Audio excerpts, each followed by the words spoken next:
Oncology updates, covering the latest breakthroughs. Brought to you by LucidQuest. Aprea Therapeutics has begun dosing the first HPV-positive head and neck cancer patient in Cohort 5 of the ASSOT 1051 study. The trial evaluates APR-1051, a WEE1 inhibitor designed to exploit replication stress in tumor cells. This cohort receives 70 mg. MD Anderson Cancer Center leads site enrollment. The study aims to establish a recommended Phase 2 dose. IDEA Biosciences has received FDA Breakthrough Therapy designation for Darovasertib in neoadjuvant uveal melanoma, where no systemic FDA-approved treatments exist. Phase 2 data showed an 82% tumor shrinkage and 61% biopreservation rate. A Phase 3 trial is scheduled for the first half of 2025. Enhertu has secured European Union approval for HER2-low and ultra-low breast cancer. In the DESTINY-Breast06 trial, median progression-free survival reached 13.2 months versus 8.1 months with chemotherapy.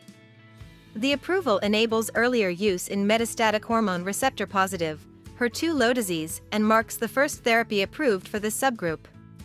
The European Commission has approved AstraZeneca's Imfinzi-based perioperative regimen for resectable non-small cell lung cancer. The BeiGene trial showed a 32% reduction in recurrence or death risk. The treatment includes neoadjuvant chemotherapy with Imfinzi, followed by adjuvant Imfinzi, improving curative intent outcomes. BeiGene has ended its ociperlimab lung cancer program following a futility analysis from the Phase 3 ADVANTIG 302 study. Interim data indicated low efficacy, though no new safety issues emerged. BeiGene will shift resources to more promising assets in its pipeline. BeiGene's TEVIMBRA has received a positive opinion from the Committee for Medicinal Products for Human Use for first-line treatment of extensive-stage small cell lung cancer. In the RATIONALE 312 trial, the therapy reduced the risk of death by 25% and extended overall survival to 15.5 months, compared to 13.5 months with chemotherapy alone. The Riva Biologics reports positive Phase 2b interim safety results for its oncolytic virus VCN-01 in pancreatic ductal adenocarcinoma. Among 101 patients, the virus was well tolerated in combination with gemcitabine and nab-paclitaxel. A top-line efficacy readout is anticipated in the second quarter of 2025 to inform Phase 3 trial design. Tovecimig has achieved the primary endpoint in its biliary tract cancer trial. The treatment demonstrated a 17.1% objective response rate versus 5.3% with paclitaxel alone. One complete response was observed. Progression-free and overall survival data are expected in the fourth quarter of 2025.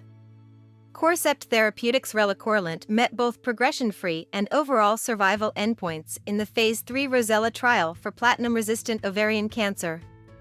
Median progression-free survival improved to 6.5 months versus 5.5, and overall survival rose to 16 months versus 11.5. Regulatory submissions are planned for the second half of 2025. Sonnet Biotherapeutics SUN-1010, an IL-12 FHAB fusion protein, showed safety and early efficacy in platinum-resistant ovarian cancer. Combined with atezolizumab, the treatment reached its maximum tolerated dose with no cytokine release syndrome. One patient achieved a partial response, and 33% had stable disease for at least 4 months. Expansion and Phase 2 trials are planned. Mabwell has advanced its B7-H3-directed antibody-drug conjugate 7MW3711 into Phase 1b/2 trials for solid tumors. The therapy, previously granted FDA orphan drug designation for small cell lung cancer, will be tested in combination with PD-1 inhibitors. It aims to overcome resistance in solid tumors. Astellas Pharma has entered a strategic collaboration with the Japanese Foundation for Cancer Research to fast-track early-stage oncology R&D. Together, they will select and develop promising projects by combining JFCR's clinical expertise with Astellas' development capabilities to accelerate therapies for treatment-resistant cancers. Stay ahead in oncology research. Like, share, and subscribe for weekly updates. Visit www.lqventures.com or email us at info@lqventures.com for expert healthcare consulting.